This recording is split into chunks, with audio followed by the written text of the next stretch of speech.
Hello and welcome everybody to the New Standard Podcast. I am your solo host today. Solo, if you can believe it, Lance Williams is not joining us tonight. I am Neal Coolong. I'm going to be the host here as we are looking at T-minus 4 minutes on my stream anyway until the Steelers select at number 32 overall if they make that selection. We are watching this live right now in the draft here on the New Standard Podcast. Thank you all for joining us. This might look a little weird in a later watch. This is really kind of designed to be a live show, so I apologize if it does seem a little strange. But yeah, here we go, Steelers. As you might have noticed, the Steelers traded up last night from 17 to 14 with the New England Patriots to select Georgia offensive tackle Broderick Jones, a highly talented, physically impressive, technically a little mediocre right now, very high ceiling player. 14 overall is probably where you're going to get an offensive tackle who meets that description. Very optimistic pick. Definitely one Steelers fans should be excited about. He met with the media today, said all the right things. I felt it was especially cool the fact that he will wear number 77 for the Steelers in honor of his teammate who sadly and tragically lost his life this past winter after Georgia had won a national championship game in a car accident. And unfortunately, not a very good situation there, but everyone is very excited. However, the screen is now telling me the pick is in.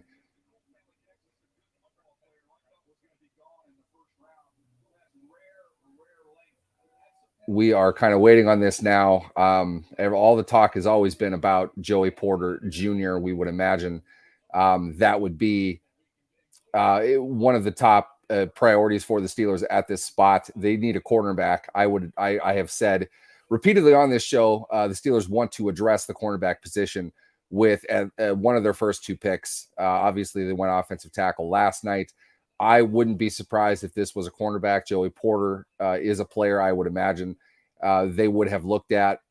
I don't know if that's the best fit, to be honest. I don't know if it's a good idea to bring in somebody with an unusually large and unfair shadow like Joey Porter Jr. would have. It's not even like he's named Marcus Porter. I mean, to have the name of his dad coming into the place where his dad played the bulk of his outstanding all-time Steeler great career might put a little too much undue pressure on him.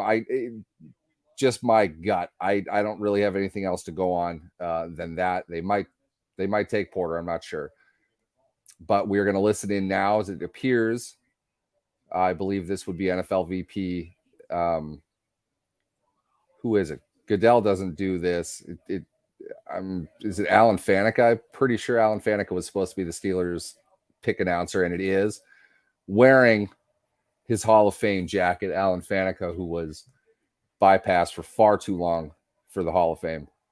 Should have gotten in a couple years earlier than he did. One of the best interior offensive linemen of all time, legitimately.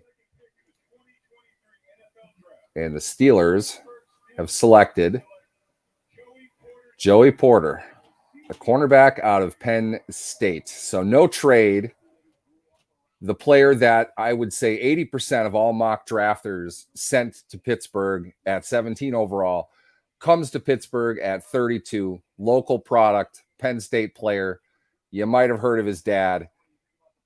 Different position, different player in many cases. What I like about Joey Porter, first and foremost, is how long he is. Great length on the side. That's obviously an asset when you're playing a trail technique, which the Steelers will often do in a cover one or a cover three. You will see that a lot from him. But in the run game, it's particularly valuable because it's harder to get outside of a guy that's got extremely long arms, which Joey does. I am interested to hear General Manager Omar Khan and head coach Mike Tomlin speak to oh, wow, there's a shot of Joey Jr. with his dad after Super Bowl 40. Man, I feel old right now. That's crazy. I'm interested to hear what they will say in regards to the shadow that he has to come in. I know that people are not going to think it's a big deal. I know Mike Tomlin has spoken on this concept in the past, so I'm curious what he'll say about this now. Tomlin knows Joey Jr. At an intimate level. They're very familiar with each other. Their sons played together at Shadyside Academy. Dino Tomlin, I believe, is at Boston College playing now. He was at Maryland. Joey was always the talent for sure. I think everybody, certainly in Pittsburgh, knew that. High level player, great physical build. He is a physical freak for that position, and the Steelers have made that their selection. I believe the first time they have ever chosen 32 overall, outside of a year in which they won a Super Bowl. They land the son of an all-time legend. Once again, to recap, you are watching the New Standard podcast. The Steelers have just selected 32 overall Penn State cornerback Joey Porter Jr. Porter. You probably have heard of him. They needed the cornerback depth. They needed the offensive line depth. They addressed both of those positions just mere hours after Mike Tomlin had suggested that team didn't have any glaring holes, something that I think most people following this closely don't agree with top to bottom.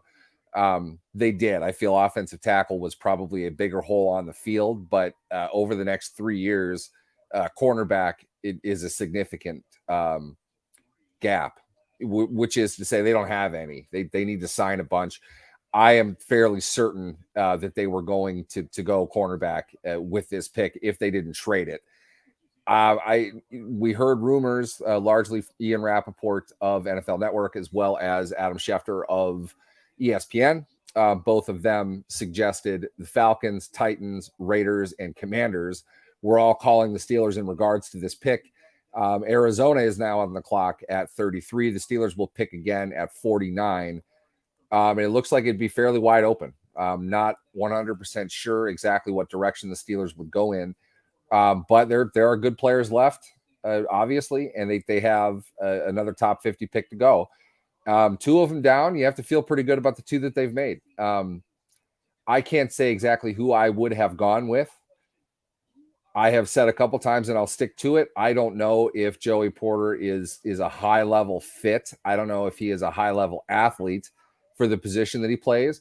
But I also think now he's the second-round pick. So I didn't evaluate him as a second-round player, mostly because everybody told me he was going to be taken in the first. I wasn't sure if I saw that. But 32 overall, considering where they are, there's no way he would have made it to 49. If he's the cornerback that they want to invest in, then it makes sense at 32 as much as it does at 49. So I'm good with that for the Steelers. If we need to do the cliche grading thing, which I don't particularly like, I would probably give it a B plus, largely because they filled a need that they had. They got a proven producer at a high level. He has elite physical traits. Downgrade a little bit for the fact that he is not a high-end athlete. His game still needs refining. He's going to need to be on the field. This is something that Lance mentioned quite a bit. When you're drafting a premium guy, he needs to get 850 snaps minimum his rookie year. You got to get a guy that can play right away. Porter, I would imagine, will fit that bill to some degree, but he's not going to be the most versatile defensive back that they have. I think he's an outside cornerback. You keep him there. He can play with a Patrick Peterson. Those might be your 2 starters come week 1. We'll see what happens with that. But really, the heart and soul of their secondary, their deep defense, is Minkah Fitzpatrick, who can play with a guy like Porter if Porter is able to handle the trail underneath, use his length over the top, and try to buy more of an angle for Minkah to take on the ball and make plays on the ball. I feel like that's probably Porter's highest and best use. He's going to be able to carry guys up the seam. I don't know how good he's going to be on posts. I don't know how good he's going to be cutting across the middle, sluggos, things like that require him to shift, move his hips. He's not a good change of direction guy. He didn't even test often within the draft process, largely because he's not going to put up good numbers for it. He's going to struggle with that, and I'll bet they'll test him when they have him out there. I think they're going to double move him. I think they're going to try to make him open his hips up and get him to redirect the rest of his body along with that. I don't think he's going to be real good at that right away. He's not real fluid, which isn't to say he's terrible. He is obviously an elite level athlete if he's playing professional football. I just mean that he's not. He doesn't look like Christian Gonzalez. Okay, another player I still can't quite figure out why he didn't go a little bit earlier than what he should have. For anyone watching at home, Tennessee traded up with Arizona for number 33 overall in the second round and was drafted by the Tennessee Titans. Drafted Will Levis, a player that I never really saw as somebody that I would want in the first round either. Tennessee apparently was anxious enough.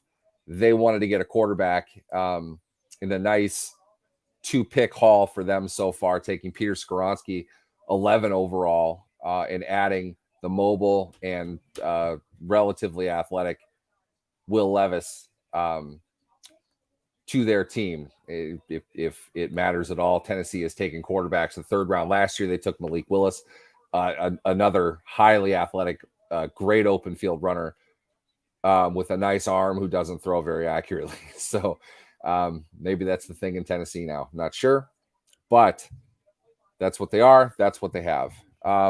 As for now, I'm going to probably save a little bit of my voice here. We'll end this one early. We're going to dive into Joey Porter a little bit more. We're going to come up with some stuff and be back probably right before the Steelers go on the clock at 49 overall. So please tune in for that. I think that's going to be a more exciting pick. A lot of different directions that we can look at with this and round out definitely a memorable first 3 picks for the Steelers in the 2023 NFL Draft. Again, I am Neal Coolong. You are listening to and watching the New Standard Podcast. We will be back when the Steelers are on the clock right now, presumably at 49.